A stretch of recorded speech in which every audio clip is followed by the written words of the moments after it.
I'm Sue Bradley and I'm a knitwear designer based in Stroud. I work from my studio at home and I surround myself with yarns and materials and vintage fabrics, and I love to display my work on pinboards so that I'm constantly looking at my inspiration. Perhaps you'd like to have a tour of my studio. My work is very eclectic, and you can see on these pinboards there's lots of different kinds of samples. I've been working on artworks and portraits. These are hand knitted using lots of different techniques and colours, mixing collage with knitting, etc.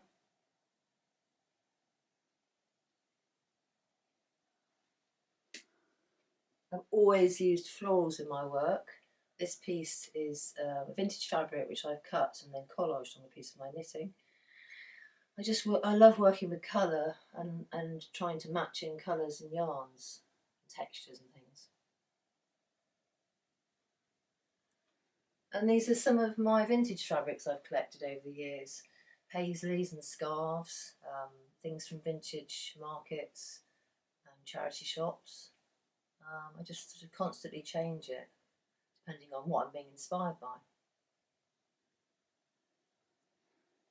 I've got a really nice collection of books I've been buying over the years. I've got textile, obviously traditional textile books, old knitting books, and magazines. I love things like Embroidery Magazine and Selvage. I'm always dipping into these for new ideas.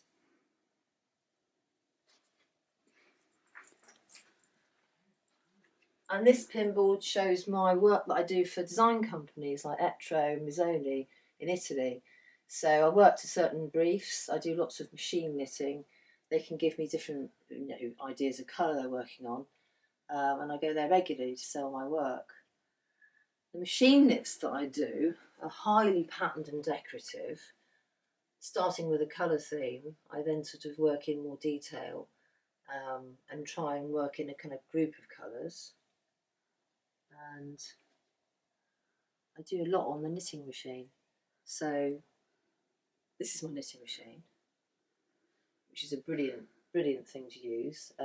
Works in lots of colours, using lots of different yarns. I use yarn like paint quite a lot, so maybe I'll just show you, give you a quick demonstration. So I've got a piece of work on here now. What's interesting, or it's obviously quite sort of odd, is you're looking at the back of the work. So when you're knitting, you can't see the front, you can see the back, so it's sometimes quite difficult. I work from a software program called Designer Knit. So as I'm knitting across the bed of the machine, this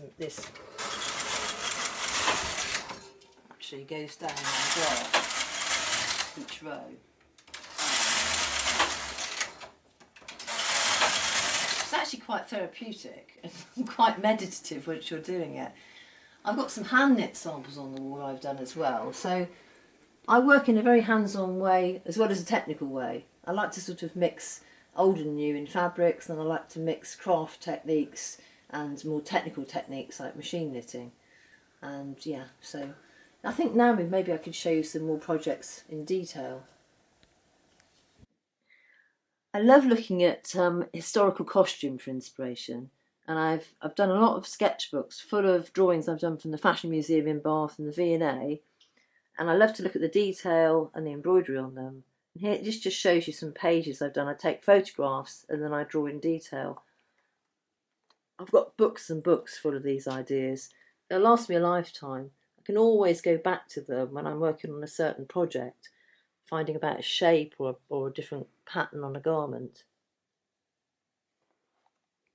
And this is lovely because it's got all this very detailed black and white embossed work, and different kinds of lace I can look at.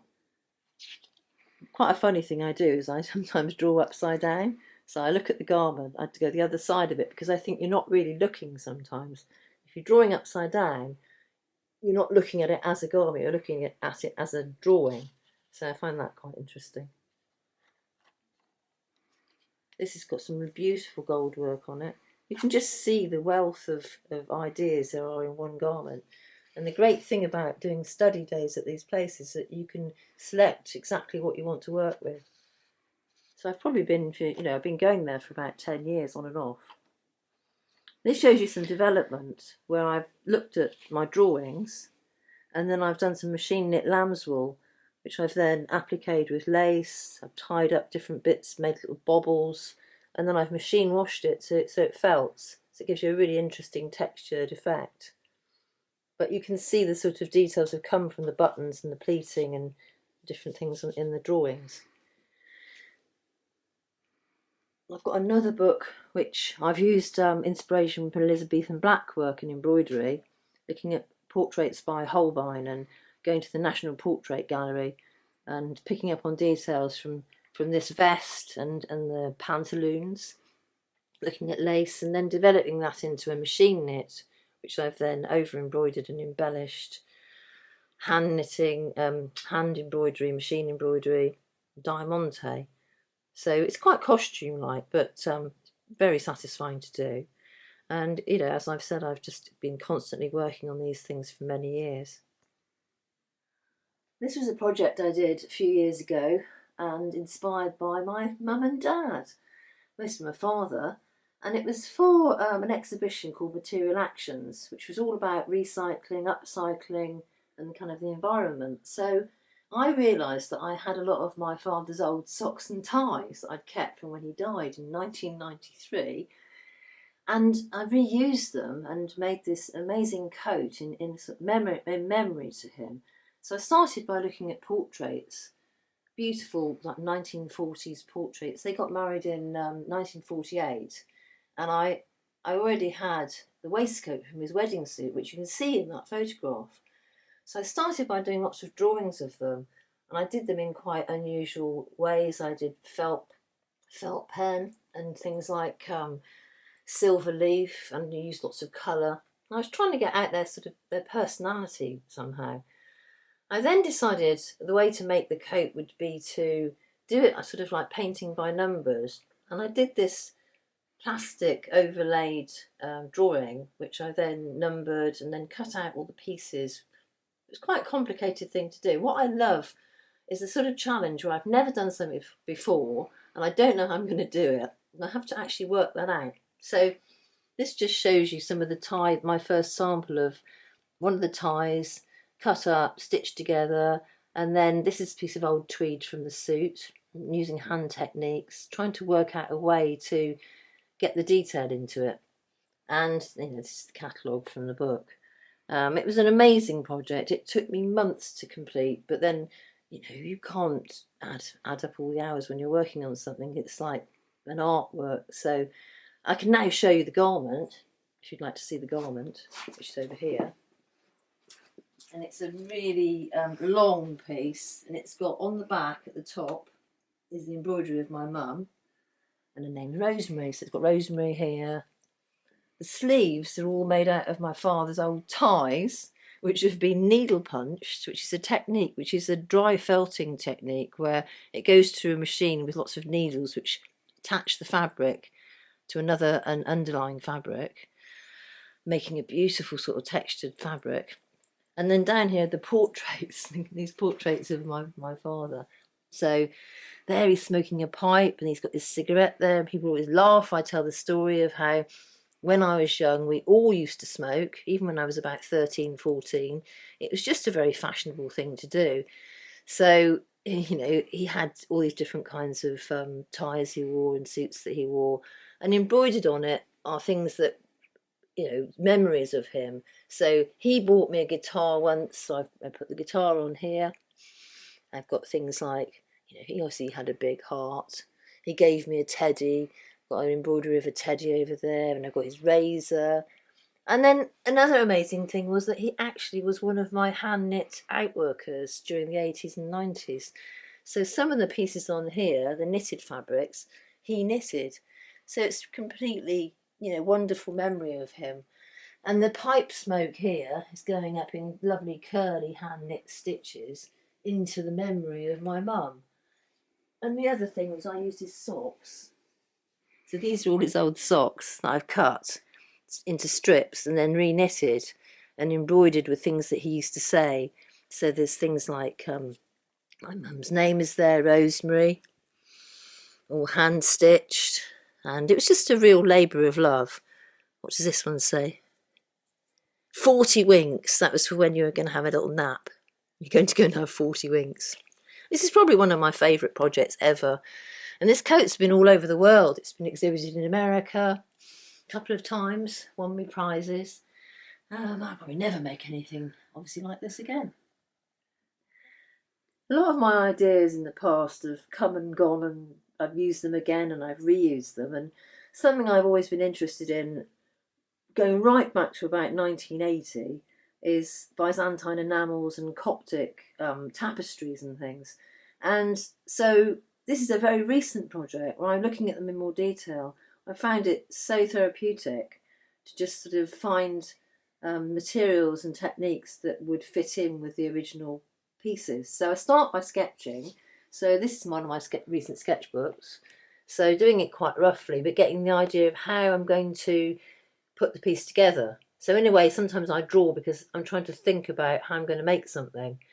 And then I work into a graph, machine knit graph or a hand knit graph. These are for hand knitting, drawing out the shapes. And I had an idea about making shaped pieces of knitting. And I know that doesn't sound that, amazing, but actually I'd never done it before. And it's quite difficult when you've been doing something for, more than 40 years, which I have, to think of a new technique or something that you've never done before. So I thought I would knit some shaped pieces. So started doing a graph with the edges to follow. And this is the piece that I knitted from that, which I absolutely love. There's just something so lovely about it. And I've done a little bit of embroidery in gold on top of it. And her expression is so sullen, and it is amazing what you can get from knitting, because it's quite I don't know. You just each stitch is each square is a stitch. You're quite limited to what you can do. And then this piece here is one of the. It's just like to knit a circle and then to knit a portrait into the circle and then to do all this detail.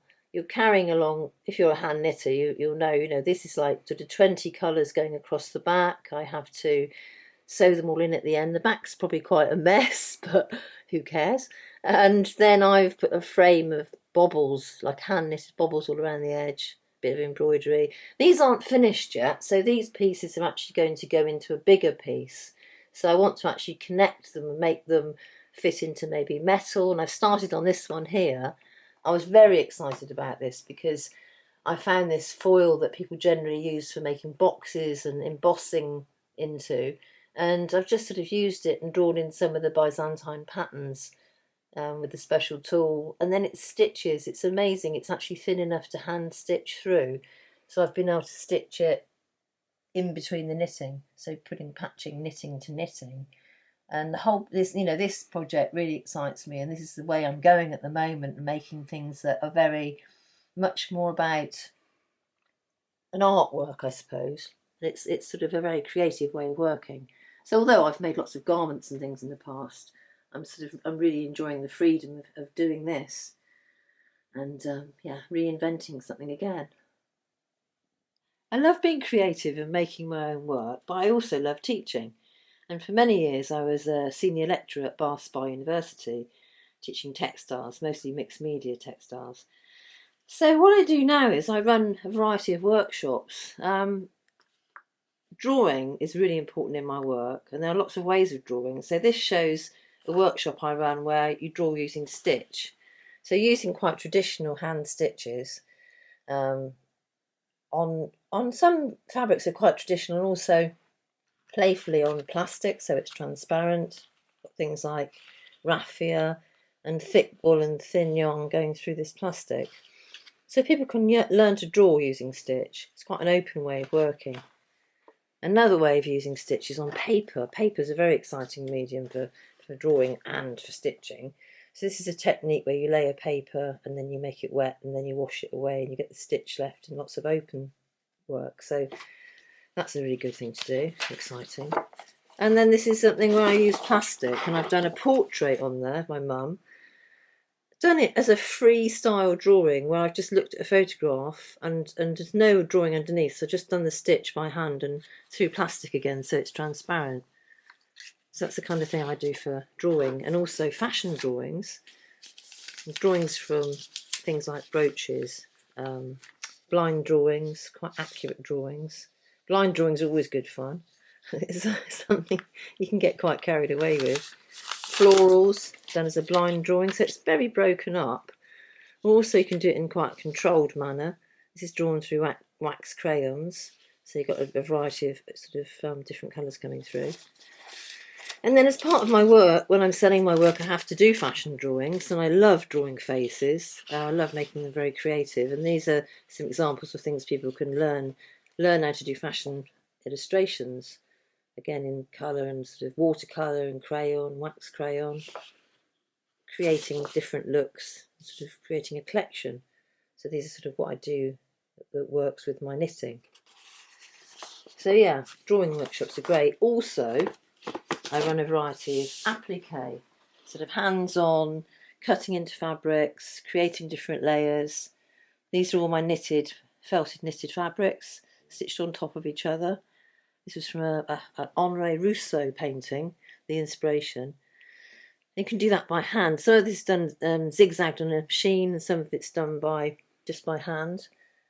I've done quite a few workshops in the past for Embroiderers Guild and for the American Museum in Bath and the University of Bath, and sometimes I can do them from my own studio. So yeah, small groups, only small groups. This is lovely because it's my knitting, which has then been appliqued over the top with satin, stitched on quite carefully, and then I've got hand sewing on it, hand stitching, chain stitch, creates quite a lot of texture. And again, working with vintage fabrics, this is an example of just taking an old tablecloth. This is some of my machine knitted lace, which I've then cut out and created as sort of floral imagery on top. And finally, I do an awful lot of hand knitting. I've always hand knitted. I love hand knitting. It's probably one of my best things and my favourite things. And using things like strips of fabric cut up. This is actually a plastic shower curtain, probably sort of 1950s, and different lace. And you can make your own yarn, like I did with my father's coat with his tweed from his jacket and things. So these are things like different fabrics knitted together, tweed fabrics, and then this one's actually more of a colourful version, which is commercial bought yarn and ribbons and beads knitted in. So if I'm doing a workshop in hand knitting, I might think of a theme to work on. Something like landscape is always really good. So things like working from the landscape, doing some drawings, doing some hand knit stitches, and I love working with scales, so looking at large stitches and very, very tiny stitches, and sort of working with maybe collage as well. So that's quite an exciting idea for a workshop where people can play with hand knitting. They don't have to be very experienced. It's just about the colour and the texture and the yarn. So yeah, and that's my life potted, a short version there. I hope you've enjoyed it, and if you want any more information, please check out my website. Thank you.